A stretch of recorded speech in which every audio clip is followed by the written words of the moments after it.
घंटों में कोरोना के 152 नए मामले सामने आए हैं। इनमें सबसे ज्यादा मामले गुरुग्राम से हैं, जहां 73 नए केस सामने आए हैं। वहीं पंचकूला में 26 और फरीदाबाद में 19 नए मामलों के बाद प्रदेश में कोरोना संक्रमण के 762 एक्टिव केसेस हो गए हैं। तो वहीं पिछले एक सप्ताह में राज्य में 25,404 जांच की जा चुकी है। यहां संक्रमण दर 4.54% है। प्रदेश में कोरोना से रिकवरी रेट की अगर बात करें तो वो 98.91% है।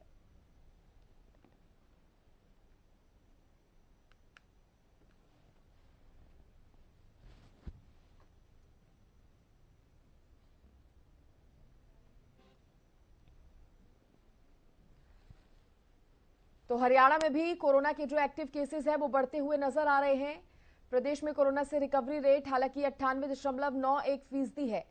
24 घंटे में 2,206 लोगों का वैक्सीनेशन भी हुआ है, लेकिन बावजूद इसके जो मामले हैं वो बढ़ रहे हैं। और इसी को लेकर स्वास्थ्य विभाग की तरफ से और स्वास्थ्य मंत्री की तरफ से एक बैठक भी हुई थी, जिसमें कुछ जरूरी दिशा निर्देश भी दिए गए हैं। 100 से ज्यादा लोगों वाली जगह पर मास्क जरूरी है, ऐसा अब निर्देश दे दिया गया है। आपको बता दें, कोरोना के बढ़ते मामलों को देखते हुए हरियाणा सरकार ने ये निर्देश दिए हैं। 100 से ज्यादा लोगों वाली जगह पर मास्क अब जरूरी होगा।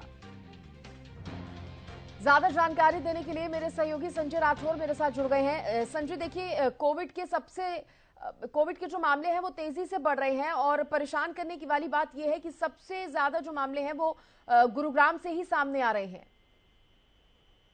जी बिल्कुल सृष्टि, जिस तरीके से लगातार एक बार फिर कोरोना का जो कहर है कहीं ना कहीं गुरुग्राम वासियों के ऊपर देखा जा सकता है। और गुरुग्राम की मैं बात करूं तो प्रदेश भर में सबसे ज्यादा जो मामले हैं गुरुग्राम में ही कोरोना के सामने आए हैं। पिछले 24 घंटे की मैं बात करूं तो 73 कोरोना के नए मामले गुरुग्राम में सामने आए। तो वहीं पर 70 जो लोग हैं उन्होंने कोरोना को मात देकर कहीं ना कहीं वो अपने घर लौटे हैं। तो ऐसे में कहीं ना कहीं अब स्वास्थ्य विभाग की भी चिंताएं बढ़ जाती हैं, क्योंकि जिस तरीके से लगातार गुरुग्राम में कोरोना के नए मामले बढ़ रहे हैं तो चिंता बढ़ना लाजमी है। और साथ ही साथ दिल्ली के बिल्कुल सटा हुआ गुरुग्राम में एयरपोर्ट नजदीक है और अधिकतर जो कोरोना के नए मामले आ रहे हैं उनकी जो ट्रैवल हिस्ट्री पाई गई है। और यही एक बड़ा कारण कि गुरुग्राम में लगातार एक बार फिर कोरोना के जो मामले हैं तेजी के साथ बढ़ रहे हैं। जी साथ ही संजय, ये बताइए, क्योंकि अब तो नए निर्देश भी जारी कर दिए गए हैं। 100 से ज्यादा लोगों वाली जगह पर मास्क लगाना अब प्रदेश भर में जरूरी हो जाएगा।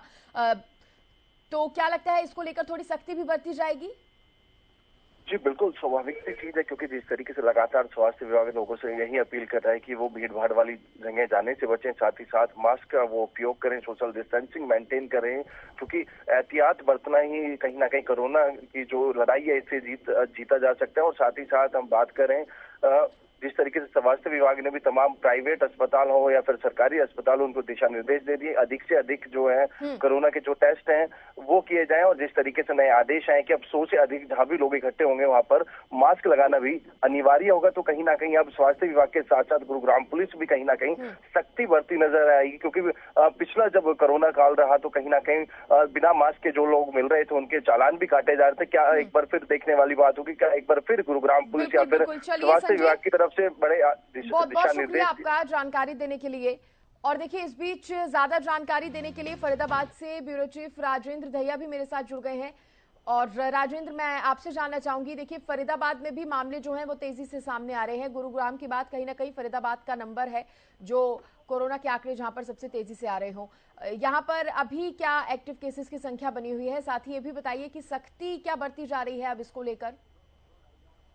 सृष्टि, बिल्कुल मैं आपको बता दूं कि पिछले बीते 24 घंटे में 19 नए मामले सामने आए हैं और यहाँ पर एक्टिव केसों की संख्या बढ़कर 115 हो गई है, जिनमें से 3 लोग अस्पताल में भर्ती हैं और 112 होम आइसोलेशन पे हैं। और हम यहाँ फरीदाबाद का जो बादशाह खान अस्पताल है, सिविल अस्पताल, वहाँ हम खड़े हैं। आप देख सकते हैं तमाम जो आने जाने वाले हैं, कहीं किसी के पास कोई जो है मास्क आपको नजर नहीं आएगा। और साफ तौर पर कह सकते हैं कि जिस तरीके से आदेश दिए गए थे कि 100 से ज्यादा अगर एकत्रित आदमी होते हैं तो वहां पर मास्क होना चाहिए और कहीं ना कहीं तमाम जो स्वास्थ्य कर्मी हैं वो भी मास्क का प्रयोग करेंगे, लेकिन लगता नहीं है कि कोई यहाँ पर जो है मास्क का प्रयोग करता हुआ नजर आएगा, क्योंकि साफ तौर पर मैं आपको दिखा दूं ये इमरजेंसी है। इमरजेंसी में जो स्वास्थ्य कर्मी लगे हुए हैं उनको भी हम देख लेते हैं, उनका भी रियलिटी चेक कर लेते हैं कि आखिर मास्क का प्रयोग किया जा रहा है या नहीं किया जा रहा है। तो यहाँ पर आप देख सकते हैं कि जो बैठे हैं उन्होंने कहीं ना कहीं मास्क जो है लगाया हुआ है, लेकिन फिर भी कई लोग ऐसे हैं जिन्होंने मास्क नहीं लगाया। साफ तौर पर कह सकते हैं कि जो अस्पताल है सरकारी, वहां पर जो ये है मंत्री है, स्वास्थ्य मंत्री, उन्होंने आदेश दिए थे कि मास्क लगाना अनिवार्य है, लेकिन जो स्वास्थ्यकर्मी है वो ही कहीं ना कहीं अभी भी मास्क लगाते हुए आपको नजर नहीं आएंगे। और साफ तौर पर कह सकते हैं कि अस्पतालों में ही अभी ये नियम लागू नहीं हो पाया है। जी सृष्टि। देखिए, निर्देश दे दिए गए हैं, बावजूद इसके नियम को लोग मान नहीं रहे हैं। तो क्या लगता है राजेंद्र, लोगों से नियम फॉलो करवाने के लिए खासतौर पर तो अस्पताल में और जरूरी हो जाता है, क्योंकि वहां पर कोरोना पेशेंट खुद भी आएंगे और आम लोग भी वहां पर आते हैं, जो स्वस्थ लोग हैं वो भी आते हैं, तो यहाँ पर तो और ज्यादा जरूरी हो जाता है। तो क्या लगता है, सख्ती बढ़ती जाएगी कुछ या नहीं? आदेश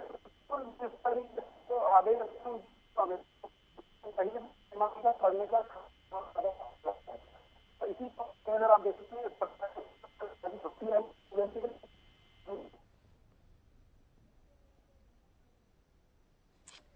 चलिए राजेंद्र, शुक्रिया देखिए जानकारी देने के लिए आपका। और आपको बता दें कि भले ही सरकार की तरफ से ये निर्देश दे दिए गए हों कि प्रदेश में 100 से ज्यादा लोगों वाली जगह पर मास्क लगाना अब जरूरी हो गया है, बावजूद इसके लोग जो हैं वो नियमों को फॉलो नहीं कर रहे हैं। हो सकता है कि अभी कुछ लोग इसके बारे में ना जान रहे हों, लेकिन खासतौर पर बात अगर अस्पतालों की जाए तो वहां पर तो नियमों का उल्लंघन नहीं होना चाहिए।